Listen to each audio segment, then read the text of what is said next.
नमस्कार दर्शक बंधु आज क्षुद्र भिडियो आपण मानक स्वागत। दर्शक बंधु सावित्री व्रत अर्थात आज दिन में समस्त सधवा महिला माने निज स्वामी मंगल कामना करी एवं दीर्घायु कामना करी ओषा एवं व्रत को निष्ठार सहित रखि थांती।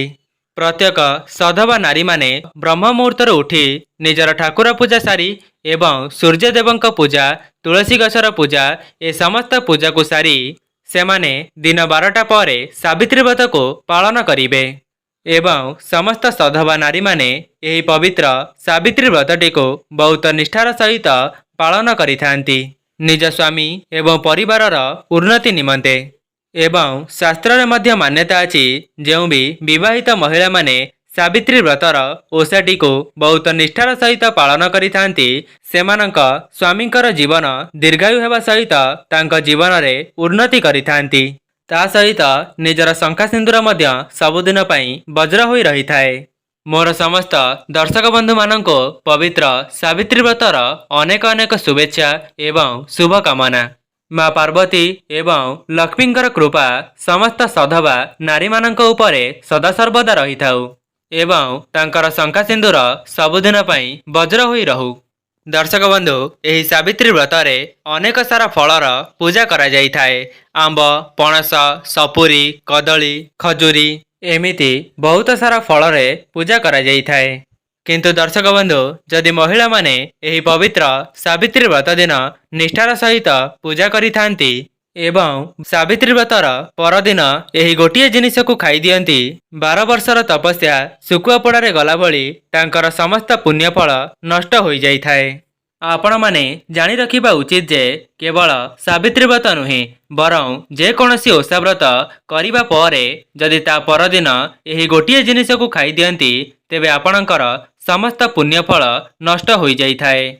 आज्ञा हाँ दर्शक बंधु यह शास्त्र रे मध्य मान्यता अछि जे सावित्री व्रत परदिन एही गोटिए जिनिस को खाइबा द्वारा आपणकर सावित्री व्रतर समस्त पुण्य फल नष्ट होई जाई थाए। ता सहित स्वामींक उपरे मध्य बहुत बड़ संकट आसी जाई थाए। सेथिपई आपण माननको अनुरोध भिडियोटी को शेष पर्यंत अवश्य देखंतु एवं सेही खाद्यटी को जमारू हेले खांतु नाही। मु आपणको भिडियोर आगरे से गोटिए जिनिस विषय रे कहिबा पई जाउची जाहाकु आपण माने सावित्री व्रत परदिन खाइबे नाही। सेथिपई आपण मध्य खांतु नाही एवं अन्य माननको मध्य खाइबा पई दियंतु नाही। सेथिपई आपण माने एही भिडियोटी को बहु मात्रा रे शेयर करंतु। दर्शक बंधु से जिनिस विषय रे जानिबा पूर्वरु आपण माननको अनुरोध भिडियोटी को लाइक करी कमेंट बॉक्स रे जय मां लक्ष्मी जय जगन्नाथ अवश्य लिखि दियंतु। एही भिडियोटी समस्त सधवा नारी मानक पई बहुत गुरुत्वपूर्ण अटे। सेथिपई भिडियोटी को स्किप न करी शेष पर्यंत अवश्य देखंतु एवं जेउ विषय रे मु आपण माननको कहूची ताको बुझिबा पई चेष्टा करंतु। जेमिति कि अनेक जगह मानकरे सधवा नारी माने सावित्री व्रत दिन पंच ब्राह्मण को आवाहन करिथांती। ता सहित सावित्री एवं सत्यवानकर पूजा करिथांती। शिव पार्वती एवं लक्ष्मी नारायणकर मध्य पूजार्चना करिथांती। सेथिपई दर्शक बंधु आपण माने जेते निष्ठारे एही पूजाटी को करूछंती तेबे किपरि आपण माने सेही पूजाटी को व्यर्थ हेबा पई देबे। आपण माने भिडियोटी को देखिबा पर ही जानि परिबे कोन आपण माने मध्य सेही खाद्यटी को खाई देउ नांती। त दर्शक बंधु केवल सधवा नारी माने ही नुहे आपणक घरे जहाँ भी पूजा व्रत उपवास हेउची तार परदिन घरर कौनसी सदस्य मध्य एही खाद्यटी को खाइबा भल नुहे। विशेष करी कौनसी भी पूजा व्रतर परदिन आपण माने स्वामी स्त्री उभय एही खाद्यटी को खाइबे नाही। काहेकि ना आपण माने जानिचंती स्वामी स्त्री हेउचंती गोटिए मुद्रार दुईटी पार्श्व। सेथिपई सुख एवं दुख को दुई जण समान भावरे बांटी नहीं थांती। तेबे यही पुण्य फलटी को काहींकी निज मध्यरे बांटिबे नहीं। काहींकी सावित्री व्रतर परदिन यही गोटिए भूल को करिबा द्वारा आपणकर समस्त पुण्य फल नष्ट होई जाई थाए। सेथिपई यही भिडियोटी उभय पुरुष एवं महिला मानक पई।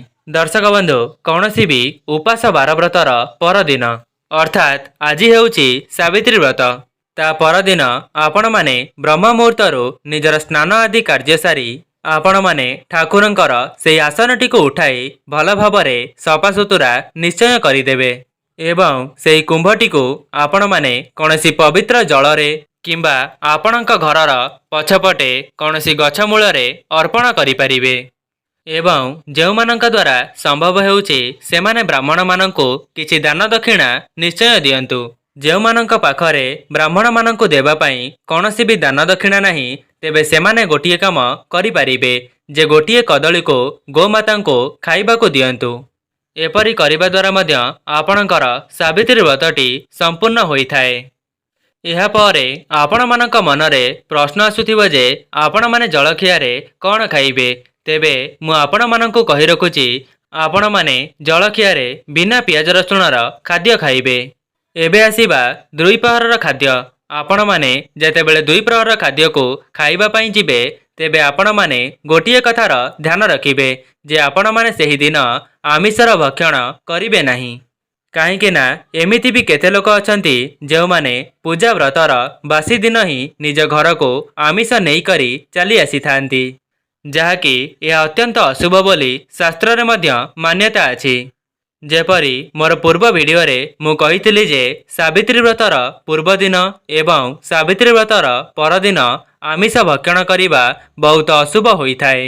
ଆଜ୍ଞା ହଁ ଦର୍ଶକ ବନ୍ଧୁ, ଯଦି ଆପଣମାନେ ଉପାସର ପୂର୍ବଦିନ ଏବଂ ବ୍ରତଟିର ପରଦିନ ଆମିଷ ଭକ୍ଷଣ କରିଦିଅନ୍ତି ତେବେ ଆପଣଙ୍କର ସମ୍ପୂର୍ଣ୍ଣ ବ୍ରତଟି ନଷ୍ଟ ହୋଇଯାଇଥାଏ। ଯଦି ଆପଣମାନେ ସାବିତ୍ରୀ ବ୍ରତର ପରଦିନ ଆମିଷର ଭକ୍ଷଣ କରନ୍ତି ତେବେ ଆପଣଙ୍କର 12 ବର୍ଷର ତପସ୍ୟା ଶୁଖୁଆ ପୋଡ଼ାରେ ଗଲା ଭଳି ସମସ୍ତ ପୁଣ୍ୟଫଳ ନଷ୍ଟ ହୋଇଯାଇଥାଏ। ଆପଣମାନେ ସାବିତ୍ରୀ ବ୍ରତଟିକୁ କେତେ ବି ନିଷ୍ଠାର ସହିତ ପାଳନ କରିଥାନ୍ତୁ ନା କାହିଁକି, କିନ୍ତୁ ସେଠାରେ ଭକ୍ତି ଦେଖାଯିବ ନାହିଁ। ସେଠାରେ ଆପଣମାନେ ନିଜର ଜିହ୍ୱାକୁ କେତେ ଆୟତ୍ତରେ ରଖିପାରୁଛନ୍ତି ସେସବୁ ଦେଖାଯାଇଥାଏ। କହିବାର ଅର୍ଥ ହେଉଛି ଆପଣମାନେ ନିଜର ଲୋଭଟିକୁ କେତେ ଆୟତ୍ତରେ ରଖିପାରୁଛନ୍ତି। ଏହା ହେଉଛି ଈଶ୍ୱରଙ୍କ ଦ୍ୱାରା ଗୋଟିଏ ପରୀକ୍ଷା। ସେଥିପାଇଁ ଭୁଲରେ ମଧ୍ୟ ସାବିତ୍ରୀ ବ୍ରତ ପରଦିନ ଆମିଷର ଭକ୍ଷଣ କରନ୍ତୁ ନାହିଁ। ଏପରି କରିବା ଦ୍ୱାରା ସ୍ୱାମୀ ସ୍ତ୍ରୀଙ୍କ ମଧ୍ୟରେ ଅନେକ ମନ ମତାନ୍ତର ହେବା ସହିତ ଘରେ କଳି ଝଗଡ଼ା ନିଶ୍ଚୟ ହୋଇଥାଏ। ସେଥିପାଇଁ ଯଦି ଆପଣ ପାରୁଛନ୍ତି ତେବେ ଗୋଟିଏ ଦିନଟିକୁ ଆପଣମାନେ ଆଇଁଷକୁ ବର୍ଜନ କରିଦିଅନ୍ତୁ, ଯାହାଦ୍ୱାରା ଆପଣଙ୍କ ଶଙ୍କା ସିନ୍ଦୁର ସବୁଦିନ ପାଇଁ ବଜ୍ର ହୋଇ ରହିବ, ତା ସହିତ ସ୍ୱାମୀଙ୍କ ଆୟୁଷ ମଧ୍ୟ ବୃଦ୍ଧି ପାଇବ। ଦର୍ଶକ ବନ୍ଧୁ, ଆପଣମାନେ ହିଁ ବିଚାର କରନ୍ତୁ ଯେ ଆପଣମାନେ ସାବିତ୍ରୀ ବ୍ରତର ଓଷାଟିକୁ କେତେ ନିଷ୍ଠାରେ ପାଳନ କରୁଛନ୍ତି। ତା ପରଦିନ ଆପଣମାନେ ଯଦି ଆମିଷର ଭକ୍ଷଣ କରିବେ ତେବେ ଆପଣଙ୍କ ଉପରେ ମା ଲକ୍ଷ୍ମୀ ଏବଂ ନାରାୟଣ ରୁଷ୍ଟ ହୋଇଯାଆନ୍ତି। ସେଥିପାଇଁ କେବଳ ଗୋଟିଏ ଦିନର କଥା, ଆପଣମାନେ ସେହି ଗୋଟିଏ ଦିନକୁ ଯିବାକୁ ଦିଅନ୍ତୁ। ତାପରେ ଆପଣମାନେ ଚାହିଁଲେ ଆମିଷର ଭକ୍ଷଣ କରିପାରିବେ। ଦର୍ଶକ ବନ୍ଧୁ, ମୋର କାମ ହେଲା ଆପଣମାନଙ୍କୁ ସତର୍କ କରାଇବା ଏବଂ ସଚେତନ କରାଇବା। ଏବେ ଆପଣଙ୍କ ଉପରେ ନିର୍ଭର କରେ ଯେ ଆପଣମାନେ ଏହିସବୁ ଉପାୟକୁ ପାଳନ କରିବେ କି ନାହିଁ। କିନ୍ତୁ ଯେଉଁମାନେ ବି ଏହି ଭିଡ଼ିଓଟିକୁ ଶେଷ ପର୍ଯ୍ୟନ୍ତ ଦେଖିଛନ୍ତି ସେମାନେ ମୋର କଥାରେ ସହମତ କି ନୁହେଁ ଆପଣମାନେ କମେଣ୍ଟ ବକ୍ସରେ ଅବଶ୍ୟ ଜଣାଇବେ। ତା ସହିତ ଯଦି ଆପଣମାନଙ୍କୁ ଏହି ଭିଡ଼ିଓଟି ଭଲ ଲାଗିଥାଏ ଭିଡ଼ିଓକୁ ଲାଇକ୍ କରି ଆପଣମାନେ ଚ୍ୟାନେଲଟିକୁ ସବସ୍କ୍ରାଇବ୍ କରିଦିଅନ୍ତୁ। ଆଜି ପାଇଁ ରହୁଛି, ନମସ୍କାର।